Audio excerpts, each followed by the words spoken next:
What is going on, beautiful people of YouTube? I'm Walter Jones, and I'm jonesing for news. Man, that sounds weird to say. So, Indiewire reported, this was yesterday, this is the headline.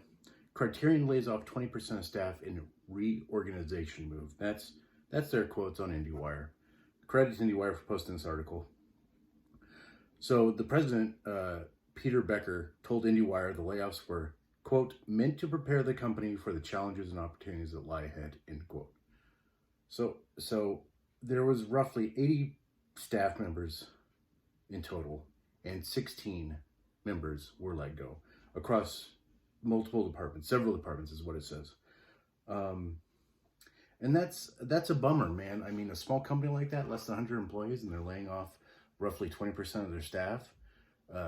And it was to,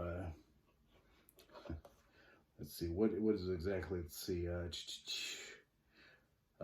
Becker said that yesterday was a sad day at Criterion. We had to part ways with a number of staffers across several departments as part of a reorganization intended to prepare the company for the challenges and opportunities that lie ahead, which are markedly different from the ones we had built ourselves up to address in the past.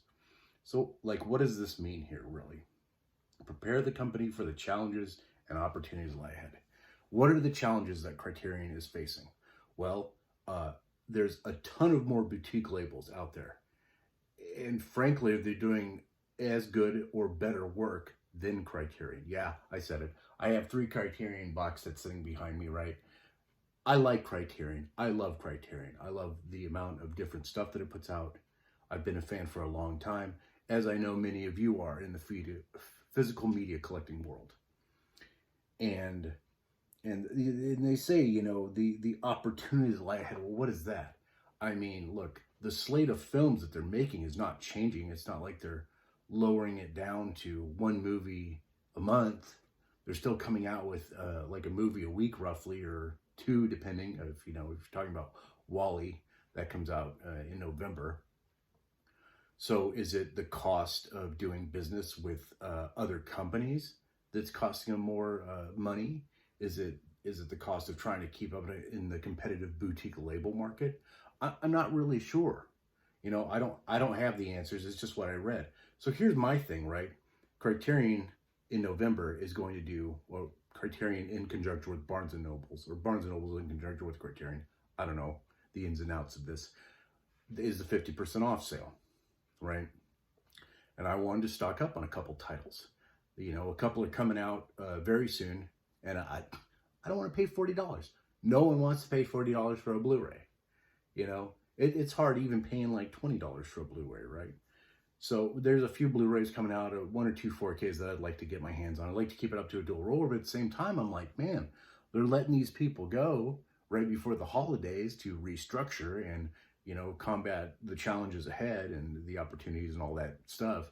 But like, it's hard to want to still support a company that lays off employees right before the holidays. Like, you know, and I'm sure these people will land on their feet as most people do, right? You know, if you've been in, you know, there's other boutique labels. There's probably, you know, I'm not saying it's a small job market, you know, or it's a large job market to just jump in. I'm sure that much like everything in the entertainment industry, it's a tough nut to crack, so to speak.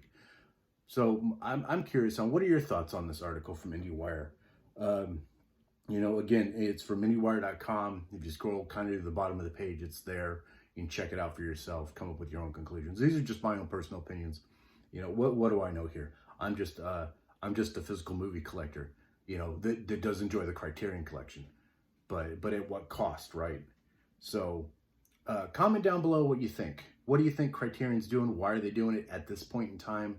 Is it because of other boutique labels that are pushing in on their market share? Is it, you know, is it the cost of doing business with larger companies like Disney and Pixar? Comment down below what you think. I'd love to hear everyone's thoughts, you know, and thanks for letting me ramble on for about 5 minutes. So, you know, stay tuned for more content coming from my channel. Like, subscribe. Definitely comment down below on here. Please like the video it tells the algorithm that you guys are, you know, digging what I jam on when I spread the jam on the butter and the bread.